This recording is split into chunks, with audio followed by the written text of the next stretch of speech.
Krysten. We're doing this from North Central Saskatchewan. I live up kind of west of Prince Albert, so we're pretty far north compared to a lot of people. Yeah, we had a pretty great winter this year. This is my sled, brand new for this season here, snow checked 2022 Skidoo Summit X 850 154 inch. I know a lot of people think prairies, you don't need a 154 inch. This year we had a heck of a lot of snow, which we don't always get. So we had a pretty great time on those this winter.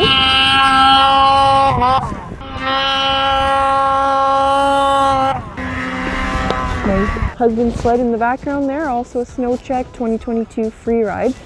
So these were our second sled. So I started sledding in 2017. And at that time we had bought 2017 Freeride 800 146 inch. We decided it was time to upgrade to the 850s. Definitely a pretty big step up this year. It was a bit of a learning curve learning the new 850, but it's been a heck of a lot of fun. I think we got pretty close to 1,000 miles on so far this year. We're hoping to get at least one more ride in. We still have a lot of snow here, but now it's kind of turned to spring conditions, which with the freezing and thawing here means a pretty good ice layer.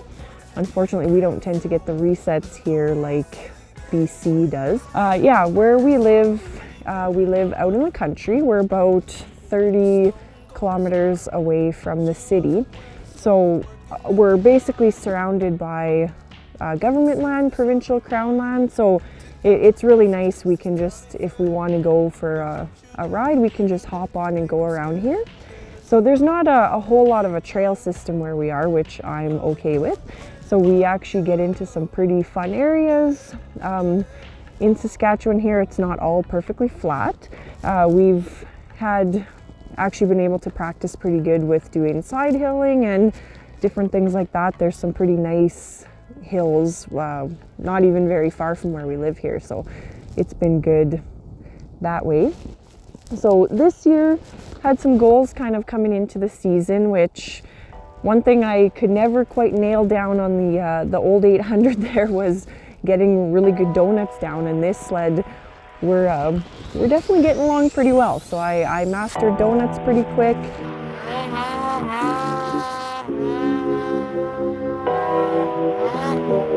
Wheelies, again, as you know, being in the prairies, we don't always have ideal conditions for a lot of tricks that people like to do. So next year, I really want to get better at side hilling. I need more practice on that for sure. Just learning, in the right snow conditions and everything, learning how to do a proper side hill. And I'd really like to try doing like a bow tie or an uphill transition. I think that would be pretty cool to learn. So yeah, again, it's been a bit of a challenge just learning a new sled, but it's been a heck of a lot of fun. We get out and ride as much as we possibly can. This time of year is a little tough for me. I'm an accountant, so of course we start getting quite busy in middle of January, and that goes right till the end of April and even past. So sometimes finding time to ride can be a little tricky, but we always make sure we do it. We had quite a few ride days actually this year, which has been really good. So it's good. I call it my throttle therapy that I need from, kind of an escape from work and everything else.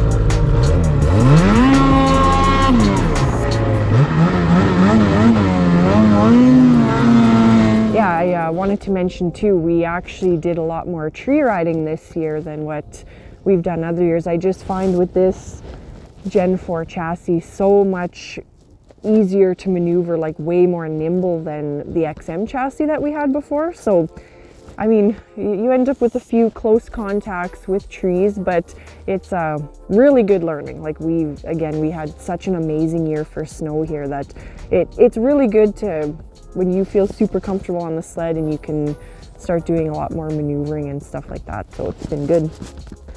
Yeah, we went on a couple trips this winter, like multi-day trips. So kind of the really big one that was kind of a pretty cool thing that we got to do this year. In early January, I was approached by an economic group in Northeast Saskatchewan. They're called 1,000 Miles of Snow. They represent approximately 12 communities over in the Northeast.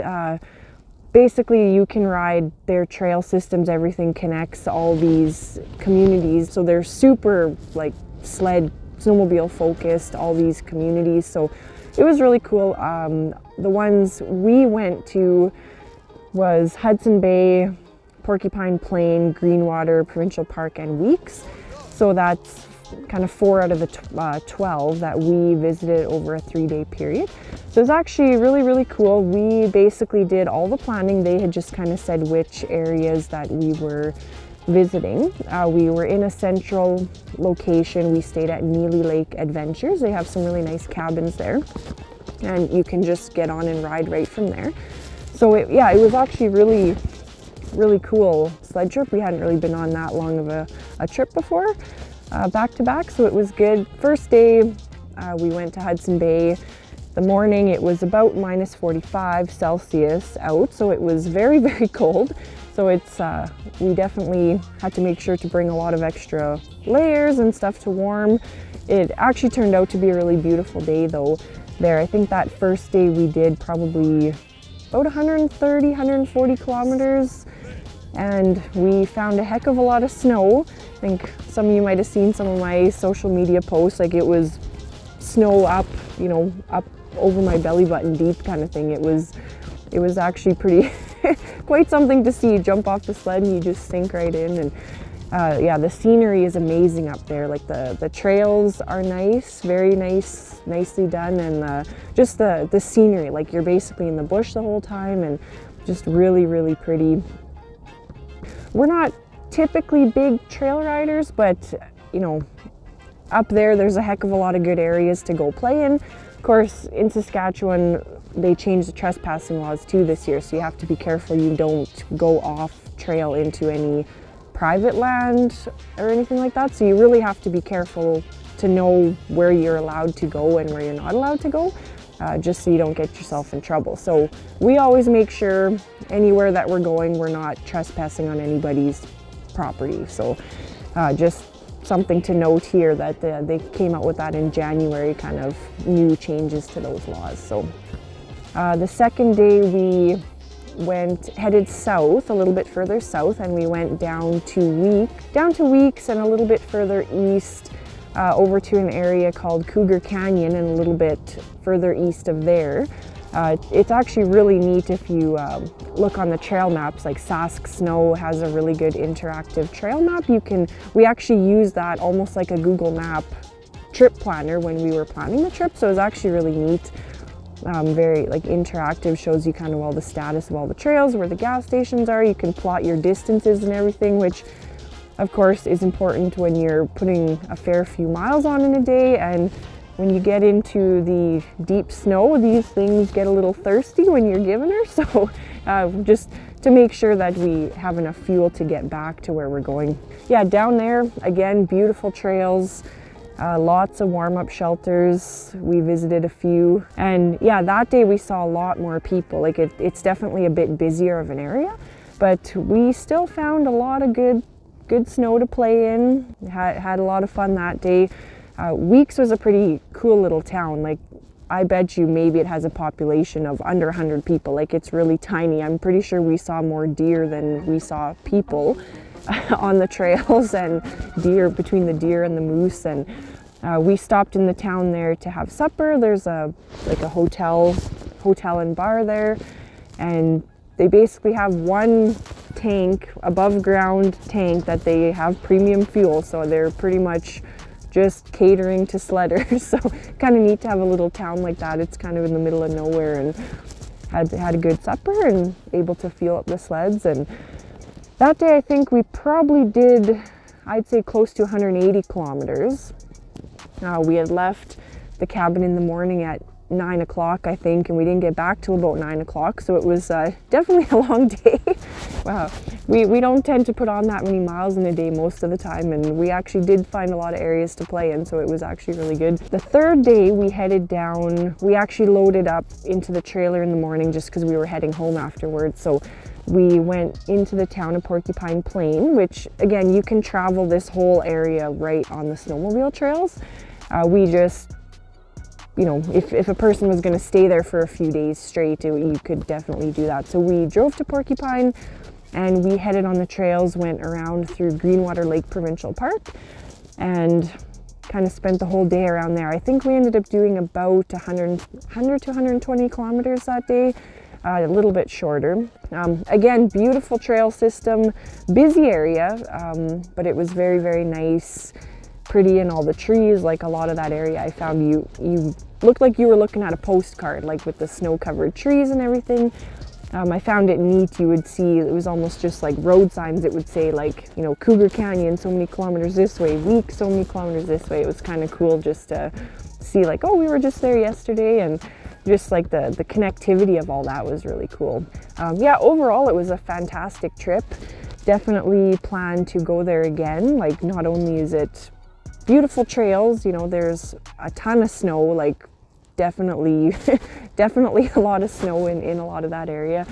Yeah, and just the places you can go and see, and it's all very, very sled friendly. Like, you know, Hudson Bay, Weeks, Porcupine, you can just drive your sled basically right through town to get gas or get food or whatever. Like, it's really cool. Yeah, overall it was fantastic. Like, if you're in the prairies riding, highly recommend you head up to those areas. It was very, very good. They said lots of places to stay. You know, the cabins we stayed at were very nice. You just bring your own food and stuff like that, and you can just ride right out from the door. You can ride right up to fuel up, everything. It's really cool. So highly recommend. Yeah, we went on a couple other trips up north. We stayed at a bed and breakfast. Again, you can ride right from there. It was nice. So spending 2 days up there, pretty intense riding conditions up there. Again, it's all provincial land, government land, so we're not going on anybody's private property, but there's a lot of areas to explore. Some of the areas we get into, you definitely want to make sure you bring a GPS, which Sean carries one on his sled.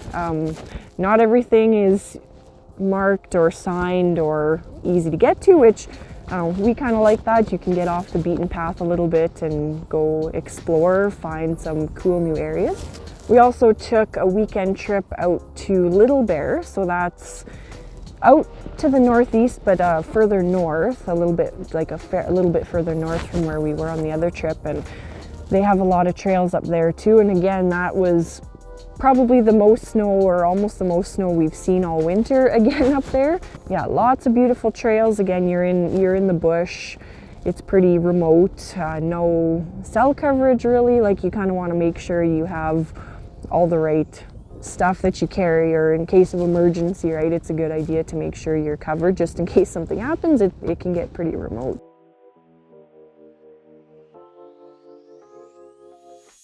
Yeah, when you're planning for a overnight or multi-day trip, there's definitely a few essentials that I would recommend that you bring along with you. So one thing that we pretty much don't go anywhere without is our dryer that we have. So it has attachments where you can do your boots, helmets, and gloves. Definitely highly recommend that.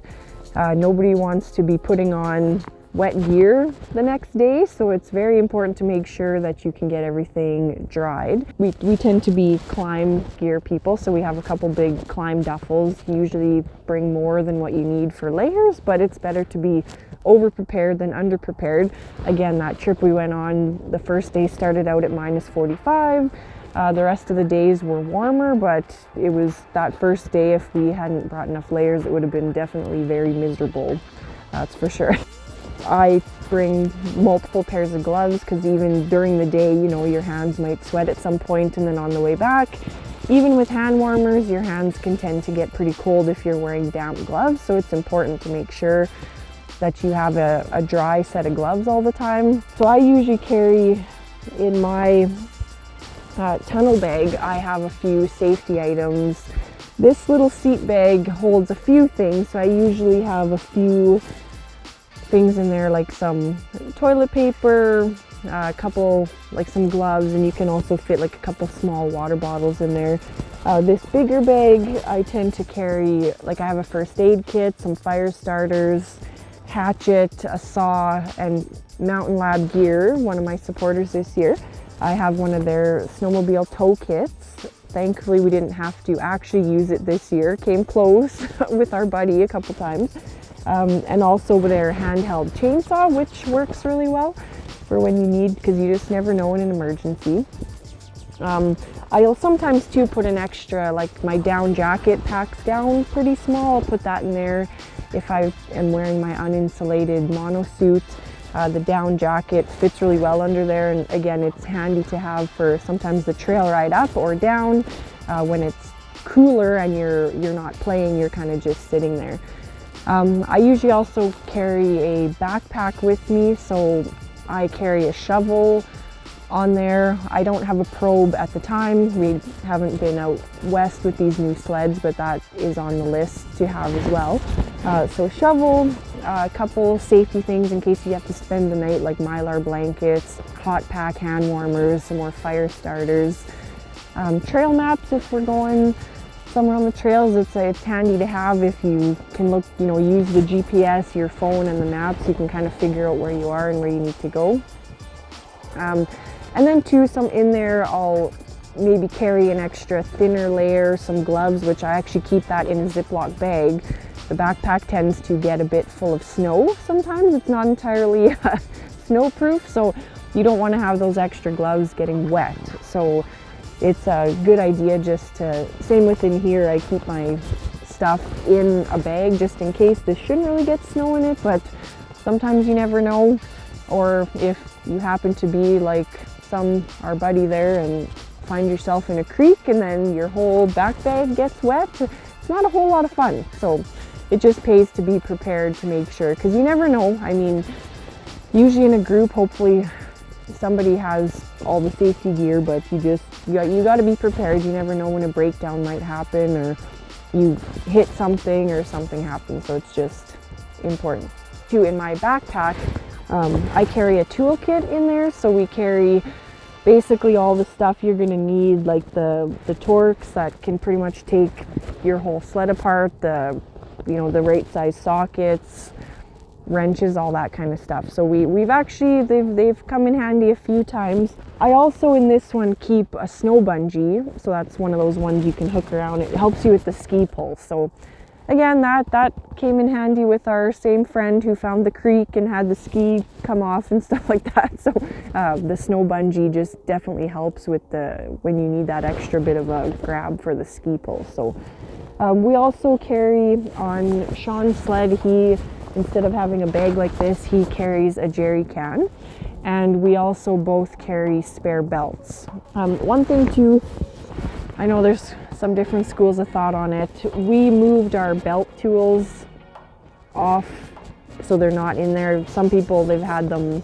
it happens occasionally, maybe they're not secured properly, but the belt tool sometimes will come off while the sled is running and destroy your clutches. So just doesn't hurt to maybe have them in a separate location just for safety's sake. You'd hate to have a couple $1,000s worth of damage just for some tools falling off. So but yeah, we keep the belt cover has a spot to keep the spare belt in, so we keep that just in case.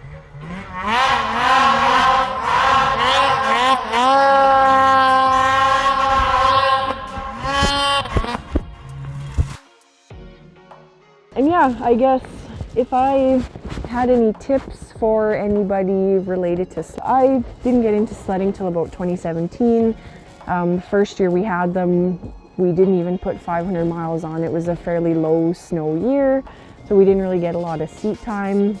It was mainly just, trail riding and kind of getting used to the machines, and again, very low snow. So it sometimes takes a while, and it can be frustrating when you see other people doing tricks and you can't get them. I know I used to get pretty frustrated with myself. As I mentioned before, I really wanted to be able to do a donut, and on the free ride, I think maybe the last year we owned it, I finally was starting to get them, but you know, not consistently and just constantly falling off. So just my philosophy is, and I know it might sound cliche, but keep practicing. Every time you fall down, just get up again and keep trying, because like none of us learn this stuff overnight. Take advice, watch videos, practice, practice, practice. Like that's what it takes.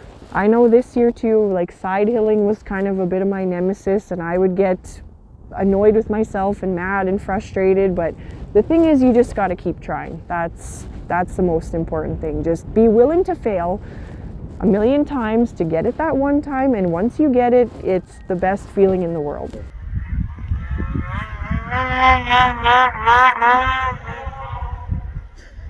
Next year we would like to go do a clinic probably out in BC, just to kind of learn, because you want to learn from a professional, right? It's one thing to watch videos, but you don't want to be learning bad techniques or whatever, right? And I mean, there's a lot of factors that go into this stuff, like you need to have the right snow conditions, and there's so much that goes into it, but you know, you just got to practice. That's the most important thing.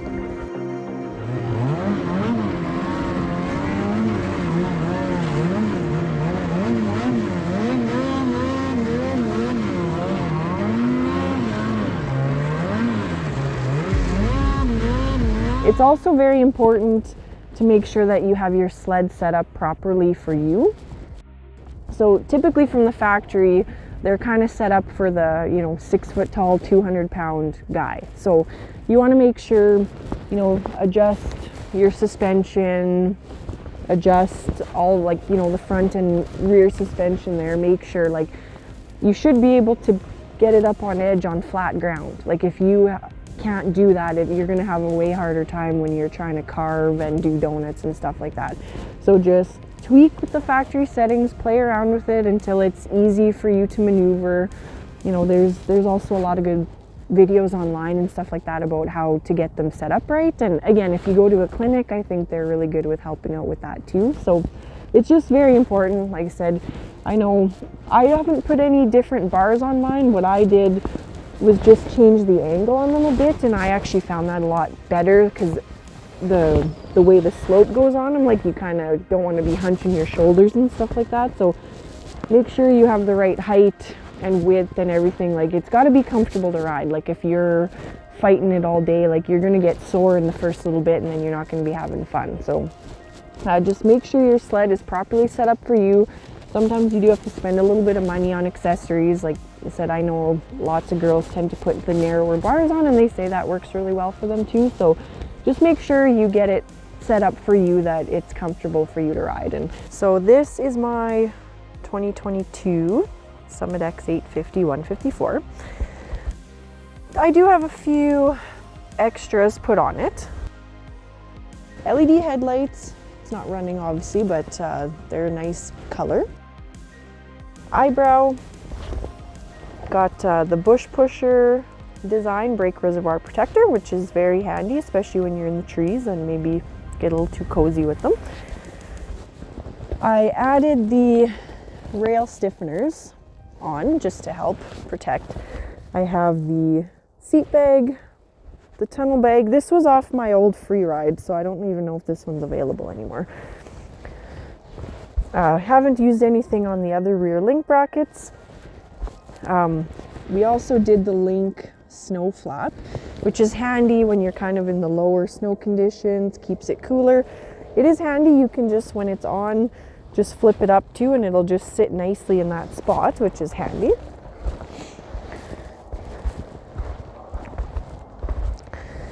We did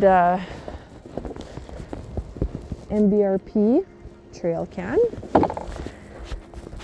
I added the sway bar disconnect too there, just like the free ride, so that's pretty fun in the deep powder when you take that off.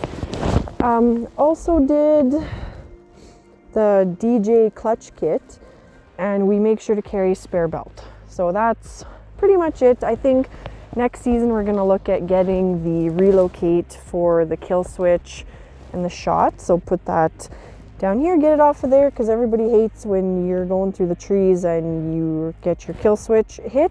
It's no fun. I forgot to mention, I also have the Adventure bumper from Skidoo. Me and trees sometimes have an interesting relationship, so that's good to have. And also put the skid plates on underneath, so that's a little bit of extra protection there. Want to get out there and have fun. Like I said, every day push yourself a little bit more, learn something new, and just keep trying.